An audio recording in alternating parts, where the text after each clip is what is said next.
Yeah, hello my people, good morning. Today I would like to share to you a beautiful thing concerning to literature. I would like to share to you the definition of literature. What is literature? Ishai kutokea siku kama unajiuliza mwenyewe, what is the best definition of literature? But I would like to tell you that many people, especially scholars and artists, have tried a lot to have a clear definition of literature, but we cannot have a specific definition of literature because the term literature has been defined by different scholars in different circumstances. So when you are defining literature, you should understand in your mind that many people have tried to have a consensus based on a definition of literature, but they have failed. But on my side, I'd like to acknowledge to you that a best definition of literature have some sort of qualities. But before we start looking the qualities of a best definition of literature, let me quote a person called William Shakespeare. Kuna mtu anaitwa William Shakespeare, naamini utakuwa unamfahamu sana kwenye machapisho mengi sana. Kama utakuwa umebahatika kupitia vitabu vingi tofauti tofauti vya literature, basi umekutana na mtu anaitwa William Shakespeare. William Shakespeare defined literature as a product of human imagination employing language creatively to reflect man's relationship with his or her environment. Aitaka kumaanisha nini? Ni kwamba unapozungumzia literature unazungumzia ni zao la fikra za mwanadamu. Inaweza kuwa ni zao la fikra za kubuni au ambazo sio za kubuni. Lengo ni kuweza kuelezea uhusiano uliopo kati ya mwanadamu pamoja na mazingira. Kwamba siku zote naamini kwamba literature inazaliwa kwenye mazingira, literature inazaliwa kwenye jamii. That's why we say there is a clear relationship between literature and the society.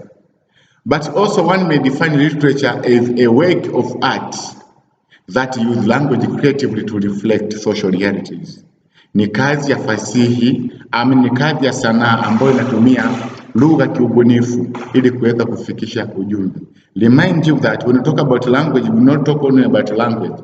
We mean creative language, because the language used in literature is quite different from the language used in other fields like parliament, courtroom, and other places like in the market or in schools and different places. That's why you found the language used in literary books are different from the language used in parliamentary books and other history books.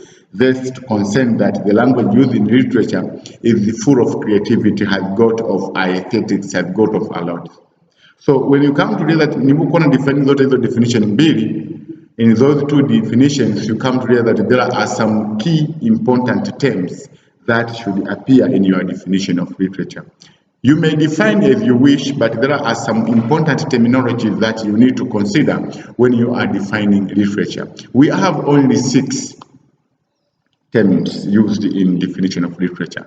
Number 1 is called art as a term that is there in the definition of literature. Number 2 is what we call creativity. Number 3 is language. Number 4 is what we call aesthetics. Number 5 is what we call message, and another one is called society. Let's look. Let me take you to those key terms. What do we mean when we say art? When we talk about art, tunazungumzia ni sanaa. Nini maana ya sanaa? We say that application of human creative skills and imagination to produce literary works to be appreciated primarily for their beauty or emotional power. Hiyo ni sanaa. Nini maana ya sanaa? Sanaa ni kutumia kipaji au uwezo ulionao kuweza kuzalisha jambo ambalo linaweza likatumika kwa baadaye. That's why we say art. So in art, we talk about application of creative skills. Una ujuzi, unaweza kuchonga kinyago, una uwezo wa kuimba mziki, una uwezo wa kuandika. Those we call art. So when we talk about art, is a first term that is used in the definition of literature.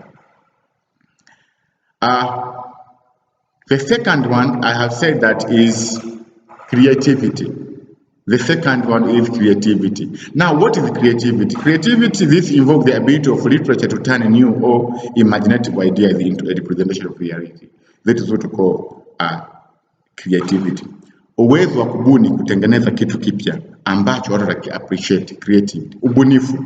Je, suppose you are teaching your students or you are learning yourself, ukaamua kutumia maybe printed colors, au ukaamua kutumia labda nyimbo, ukaamua kutumia kitu fulani. Hebu nikuulize swali, unahisi wasanii wengi wa nyimbo za muziki, maybe those who are artists, nyimbo tokea zamani watu wanaendelea kuimba mpaka leo wanaimba. Do you think why nyimbo haziishi? Is because of creativity. They nina uwezo wa kuchukua kitu ambacho ni cha kwako hicho hicho, mimi nikakitengeneza kwenye kitu cha kawaida, then kikaa kinaonekana ni kipya machoni pa watu, maana nimetumia creative skills kuproduce au kutani something in a new idea. Inakuwa ni kitu kile kile lakini nakidharisha inakuwa ni kwenye new idea. That is what we call creativity. But the third one is language. Language is a building block. Language is a tool for the literature to present its message. You know, many artists write a lot of their works. There is novels, there is praise, there is poems, and sometimes even all literature, including songs. We have those work of art. But for the message to be reachable to the society, we must have a language. You cannot present your message without having a language. Obviously, language is there, but we employ that the language used in literature is very creative, that imesheheni figures of speech, has got figures of speech as per se, na vitu vingine ambavyo ni vya muhimu. So literature, whether is all language or is written language, both are needed in literature. We cannot have a clear meaning of literature. We cannot have a message of literature without having a language. That's why sometimes we say there is a direct link of literature and the language. You cannot separate literature and language. You cannot separate language from literature because these are two inseparable terms. One day we'll discuss why I say to be inseparable terms. And the fourth one is aesthetics. Aesthetics. What is aesthetics? Aesthetics, we talk about the beauty found in literature. The beauty found in literature is called aesthetics. And this beauty comes from the language. It's brought in literature through the language. When language is used creatively, is said to be aesthetics. Listen to me very carefully. When the language is used creatively, or when the language is used artistically, is where we call aesthetics. So aesthetic language is the language that is used in literature in order to send the message.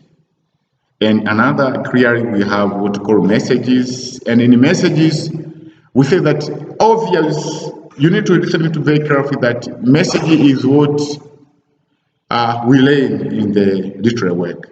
You know, learning is like sometimes unaweza kusoma kitabu ukawa umejifunza vitu vingi sana. Yale mafunzo unaojifunza kwenye kazi ya fasihi, we call them as messages, because message obvious is there to give you a knowledge, what you have been trained, what do you learn, what you do, everything is said to be message. A lesson you learned in your literary work, whether it's spoken or is written, is said to be a message. And another one is what we call, the last one is society. Society, sometimes we call it social realities, is a last key terms to be used in literature. Kwamba jamii kama jamii ndiyo ambayo inayobeba literature. We cannot have a literature without a society. We cannot have a literature without a society because literature depends society to exist. Because literature is a reflection of society. That's why sometimes we say literature cannot exist in a vacuum place. Assume tukamchukua mtu mmoja tukamfungia kwenye chumba kwa miaka 30 akiwa mtoto.